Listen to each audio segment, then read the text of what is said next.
ಬಾಲ್ಯ ವಿವಾಹ ಪದ್ಧತಿಗೆ, ಮಕ್ಕಳ ಮೇಲಿನ ದೌರ್ಜನ್ಯ, ಮಕ್ಕಳ ಮೇಲಿನ ದೌರ್ಜನ್ಯ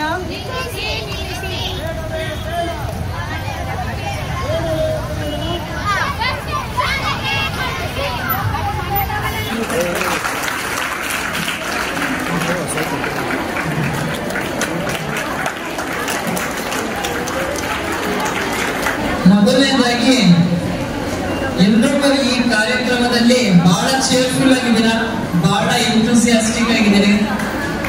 ಇದು ಕಾಲೇಜ್ ಲೈಫ್ ಹೆಂಗಿರುತ್ತೆ ಅಂತ ತೋರಿಸ್ಕೊಟ್ಟಿದ್ದೆ. ಕಾಲೇಜ್ ಲೈಫ್ ಹೆಂಗಿದೆ, ಕರೆಕ್ಟ್ ಅಲ್ವಾ? ಕಾಲೇಜ್ ಲೈಫ್ಗೆ ಬಹಳಷ್ಟು ಆಸೆ ಇರುತ್ತೆ.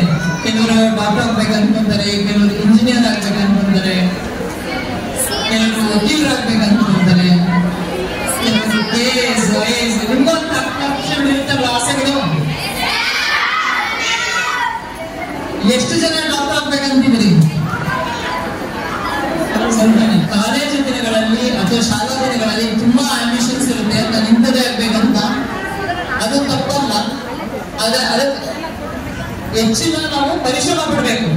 ಒಂದು ದಿವಸ ಅಲ್ಲ ಜೋಶಿ, persistent, compulsory till you achieve the goal. ನಿಮಗೆ ಇದೇ ಜೋಶ್ ಇದ್ರೆ ಖಂಡಿತ ಎಲ್ಲರೂ ಏನ್ ಬೇಕಾದ್ರೂ ಆಗ್ಬೋದು. This is a democratic setup, ಯಾರು ಏನ್ ಬೇಕಾದ್ರೂ ಆಗ್ಬೋದು. ಅಂದ್ರೆ ನಿಮ್ಮಲ್ಲಿ ಆ ಛಲ ಇರ್ಬೇಕು, ಆ ಮಾಡ್ತೀನಿ ಅನ್ನೋ ಒಂದು ಗೋಲ್ ಇರ್ಬೇಕು, ಒಂದು ಸ್ಪಾರ್ಕ್ ಇರ್ಬೇಕು ತಲೆಯಲ್ಲಿ, ನಾನು ಇದನ್ನ ಅಚೀವ್ ಮಾಡ್ತೀನಿ ಅಂತ.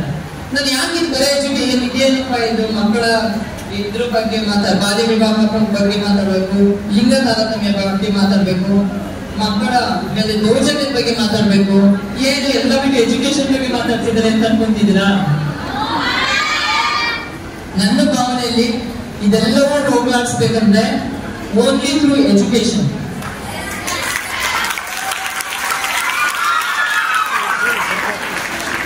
ವಿದ್ಯಾವಂತರಾದ್ರೆ ನೀವು ಖಂಡಿತ ಇದನ್ನೆಲ್ಲ ಹೋಗ್ಲಾಡಿಸ್ಬೋದು. ನೀವು ಹೇಳ್ತಿರಲ್ಲ ಜೆಂಡರ್ ಇಕ್ವಾಲಿಟಿ ಅಂತ, ಬಹಳ ದೊಡ್ಡ ದೊಡ್ಡ ಭಾಷಣ ಮಾಡ್ಬೋದು ಜೆಂಡರ್ ಇಕ್ವಾಲಿಟಿ ಅಂತ. ಆದ್ರೆ ರಿಯಲಿ ಜೆಂಡರ್ ಇಕ್ವಾಲಿಟಿ ನಿಮಗೆ ಬೇಕಂದ್ರೆ ಎಕನಾಮಿಕಲಿ ಇಂಡಿಪೆಂಡೆಂಟ್ ಆಗ್ಬೇಕು ಹೆಣ್ಣುಮಕ್ಕಳು. ಅಂದ್ರೆ ನಮ್ಮ ಊಟಕ್ಕೆ, ನಮ್ಮ ಖರ್ಚು ವೆಚ್ಚಗೆ ನಾವು ಯಾರ ಮೇಲೂ ಡಿಪೆಂಡೆಂಟ್ ಅಲ್ಲ. ನಾವು ದುಡಿತೀವಿ, ನಮ್ಮ ಊಟ ನಾವೇ ದುಡಿದು ತಿಂತೀವಿ ಅನ್ನೋ ಒಂದು ಧೈರ್ಯ ಯಾವಾಗ ಬರುತ್ತೆ ನಿಮ್ಗೆ, ಅವಾಗೆ ನೀವು ಈಕ್ವಲ್ ಆಗ್ತೀರ ಜೆಂಡರ್. ಅದನ್ನ ಬಿಟ್ಟು ನಾವು ಹುಡುಗರು ಪ್ಯಾಂಟ್ ಶರ್ಟ್ ನಾವು ಹಾಕಿದೆವು, ಅಥವಾ ಅವ್ರು ಸಿಗರೇಟ್ಸ್ ಇದ್ರು ನಾವು ಸಿಗರೇಟ್ಸ್ ಇದ್ದೆವು, ಅವ್ರು ಕುಡಿದ್ರು ನಾವು ಕುಡಿದ್ವು, ಅದೆಲ್ಲ ಈಕ್ವಾಲಿಟಿ ಖಂಡಿತ ಅಲ್ಲ. ಅದು ಒಂದು ಇರುತ್ತೆ, ಅದರ ಥಾಟ್ಸ್ ಇರುತ್ತೆ, ಬಟ್ ಅದು ಯಾವುದು ಅಲ್ಲ. ಈಕ್ವಾಲಿಟಿ ಅಂದ್ರೆ ಅವ್ರು ಸರಿಸಮಾನ ನಾವು ಕೆಲ್ಸಕ್ಕೆ ಹೋಗೋದು, ಅವ್ರು ಸರಿಸಮಾನ ನಾವು ದುಡಿಯೋದು, ಅವ್ರು ಸರಿಸಮಾನ ನಾವು ಸಂಬಳ ತಗೊಳ್ಳೋದು, ಇದು ಈಕ್ವಾಲಿಟಿ. ಈಗ 2009 ಇಂದ ರೈಟ್ ಟು ಎಜುಕೇಶನ್ ಆಕ್ಟ್ ಬಂದಿದೆ. ಆರ್ಟಿಕಲ್ 21A ಪ್ರಕಾರ ಎಲ್ಲ ಮಕ್ಕಳ ಹಕ್ಕು ಎಜುಕೇಶನ್ ಅನ್ನೋದು ಇಟ್ಸ್ ಅ ರೈಟ್, ಅದು ಆಪ್ಷನ್ ಅಲ್ಲ. ಸೊ ನಿಮ್ಮ ರೈಟ್, ನೀವು ಎಜುಕೇಟೆಡ್ ಆಗಬೇಕು ಅನ್ನೋದು. ಈ ನಾವು ಬಳ್ಳಾರಿ ಜಿಲ್ಲೆ ಬಂದ್ಮೇಲೆ ಬಹಳ ತುಂಬಾ ಹೆಚ್ಚು ನಾನು ನೋಟಿಸ್ ಮಾಡಿರುವಂತದ್ದು ಬಾಲ್ಯ ವಿವಾಹ ಆಗ್ತಾರೆ. Maybe through arrange marriage ಇರ್ಬೋದು, ಲವ್ ಮ್ಯಾರೇಜ್ ಇರ್ಬೋದು. ಮ್ಯಾರೇಜ್ ಯಾವ ತರ ಇರಲಿ, whether is love or arrange, ಬಾಲ್ಯ ವಿವಾಹ ಅದು ತಪ್ಪಲ್ಲ. ಎಲ್ಲ ಮುಗಿಸಿ ಎಜುಕೇಶನ್ ಮುಗಿಸಿ ನೀವು ಕೆಲ್ಸಕ್ಕೆ ಸೇರಿ ಆಮೇಲೆ ಮದುವೆ ಆದ್ರೆ ಲೈಫಲ್ಲಿ ಎಷ್ಟೋ ಅಪ್ಸ್ ಅಂಡ್ ಡೌನ್ಸ್ ಇರುತ್ತೆ.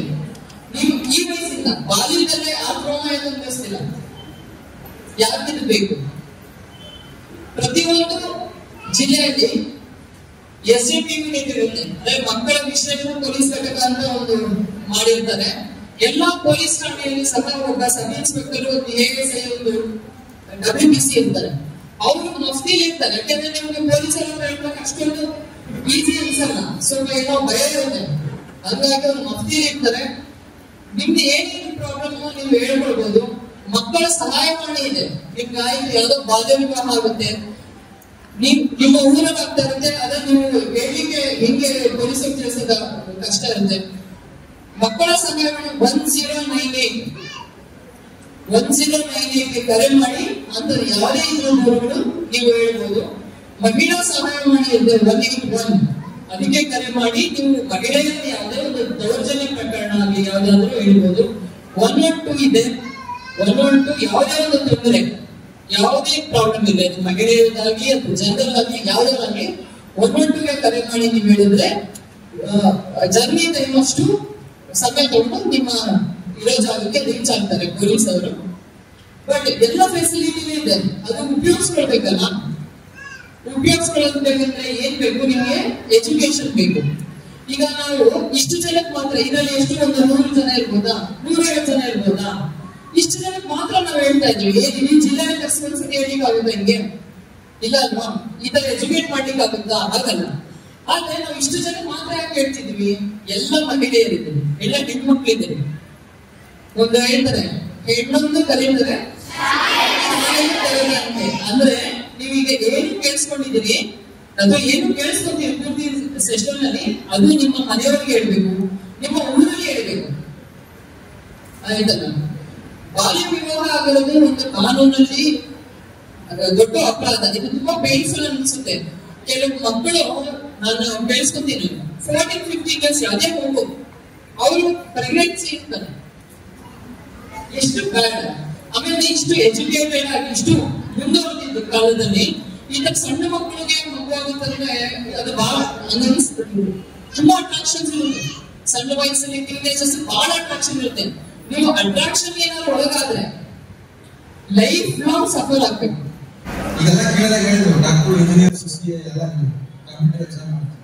ಮೇಡಮ್ ಇನ್ನೊಂದು ಮಾತು ಹೇಳಿದ್ರು, ಏನು ಹಾರ್ಡ್ ವರ್ಕ್, ಫೋಕಸ್ ಇದೆ, ಕನ್ಸಿಸ್ಟೆನ್ಸಿ ಅಂತ ಹೇಳಿದ್ರು. ಇವತ್ತೊಂದು ದಿವಸ ಅವ್ರು ನೋಡಿದ್ರೆ ಎಲ್ಲ ಜೋರಾಗಿ ಹೋಗಿದ್ವಿ, ಮತ್ ಮನೆಗೆ ಹೋಗಿ ಮಾಡ್ಬಿಟ್ರೆ ಅದಲ್ಲ. ಇದು ಕಂಟಿನ್ಯೂ ಅಲ್ಲಿ ಒಂದು ಜೋಶ್ ಇರಬೇಕು, ಸಾಧನೆ ಮಾಡುವಲ್ಲಿ ಒಂದು ಜೋಶ್ ಇರ್ಬೇಕಂತ ಮೇಡಮ್ ಹೇಳಿದ್ರು. ಬಹುಶಃ ಶ್ರೀಲಂಕಾ ಗಂಡು ಮಕ್ಕಳಿಗಿಂತ ಹೆಣ್ಣು ಮಕ್ಕಳು ಚೆನ್ನಾಗಿ ಆಗ್ತಾರೆ ಅಂತ ಗೊತ್ತಾಯ್ತು. ಅದಕ್ಕೆ ನೋಡ್ತಾ ಇದ್ದೆ, ಯಾರಿಂದ ಗಂಡು ಮಕ್ಕಳು ಯಾರಿಲ್ಲ ಅಷ್ಟು. ಅದಕ್ಕೆ ಡೈಲಿ ಸಾಧನೆಯನ್ನು ಮಾಡ್ಬೇಕಾದ್ರೆ ಯಾವ ತೊಡಕುಗಳು, ಆ ತೊಡಕಿನಲ್ಲಿ ಇನ್ನೊಂದು ಮುಖ್ಯವಾಗಿ ಮೇಡಮ್ ಹೇಳಿದ್ದು ಪ್ರೇಮ, ಲವ್ ಅಂತ ಮಾಡ್ಬೇಕು. ಚಿಕ್ಕ ವಯಸ್ಸಿನಲ್ಲಿ ಅದನ್ನು ಹೇಳಿದ್ರು, ವಯಸ್ಸಿನ ಹೇಳಿದ್ರು, ಸಣ್ಣ ವಯಸ್ಸಿನಲ್ಲಿ ಬೇಡ. ಫಿಸಿಕಲಿ ಮೆಂಟಲಿ ನೀವು ವಿಚಾರ ಮಾಡುವ ಶಕ್ತಿ ನನಗೆ ಏನ್ ಬೇಕು, ನನ್ನ ಮನಸ್ಸು ಏನಿರುತ್ತೆ, ನನ್ನ ಕಾಲ ಮೇಲೆ ನಿಂತಿದ್ದೀನ, ಫೈನಾನ್ಷಿಯಲಿ ಸಾಧ್ಯನ ಅನ್ನೋದು ಎಲ್ಲವನ್ನು ತಿಳ್ಕೊಂಡು ನೀವು ಜೀವನದಲ್ಲಿ ಮುಂದಿನ ಹೆಜ್ಜೆ ಅಂತ ಹೇಳಿ. ಬಳ್ಳಾರಿಯ ನಿರಂತರ ಸುದ್ದಿಗಾಗಿ ಬಳ್ಳಾರಿ ಬೆಳಗಾಯಿತು ಚಾನೆಲ್ನ ಸಬ್ಸ್ಕ್ರೈಬ್ ಮಾಡಿ ಹಾಗೂ ಬೆಲ್ ಐಕಾನ್ ಒತ್ತಿ.